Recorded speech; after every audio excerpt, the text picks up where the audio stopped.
বিশ্বনবী মুহাম্মদুর রাসূলুল্লাহ সাল্লাল্লাহু আলাইহি ওয়াসাল্লাম ইরশাদ করেন, যে ব্যক্তি সকাল বেলা 3 বার তেলাওয়াত করবে আউযু বিল্লাহিস সামিউল আলিম মিনাশ শাইতানির রাজিম, এরপরে সূরা হাশরের শেষ 3টি আয়াত তেলাওয়াত করবে, রব্বুল আলামিন ওই ব্যক্তির জন্য 70,000 ফেরেশতা নিয়োগ দিবেন যারা সারা দিন ওই লোকের জন্য মাগফিরাতের দোয়া করবে।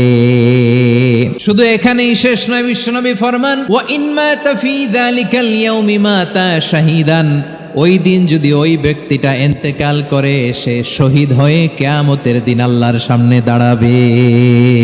সকালবেলা যদি পড়েন 3 বার আউযু বিল্লাহিস সামিউল আলিম মিনাশ শাইতানির রাজিম 3 বার পড়ে সূরা হাশরের শেষ 3 আয়াত যদি তেলাওয়াত করেন, তাহলে আপনার জন্য আল্লাহ তাআলা 70,000 ফেরেশতা নিয়োগ করবে। সারা দিন তারা আপনার জন্য মাগফিরাতের দোয়া করবে, আর ওই দিন ইন্তেকাল করলে আল্লাহ তাআলা শহীদ হিসেবে আপনাকে কিয়ামতের দিন দাঁড় করাবে। সুবহানাল্লাহ, এত আস্তে। আবার সন্ধ্যাবেলায় যদি পড়েন, সারা রাতের জন্য 70,000 ফেরেশতা মাগফিরাতের দোয়া করবে। ওই রাতে মারা গেলে শাহাদাতের মৃত্যু নসিব হয়ে যাবে।